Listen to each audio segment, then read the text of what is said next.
have 3 PetFusion dog beds. And let me tell you why I love them so much that I have 3.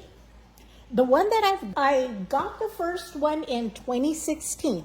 So I've had it for 9 years now. I don't even remember which one it is, but here's 2 of them. This is in gray. And then that one is in white. And I just washed all of them, but I wanted to show you what one looks like. Here's the foam that it goes into. And then here is the cover. It's really easy to go ahead and put the cover back in. I went ahead and washed this because one of my cats peed on the outside. See, they're really easy to go ahead and put inside. Since this dog bed is small, I'm actually able to fit this whole thing inside my washing machine without taking out the bolster. And I love that part of it. But here's the bottom so that it doesn't really slip on the floor much.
These beds are actually all for my dog, but my cats use this bed as much as they do their own bed, and as much as my dog does. So I definitely recommend it. I've been a customer of PetFusion for at least 9 years. I had the larger one, but when my big dog passed away, I gave hers away.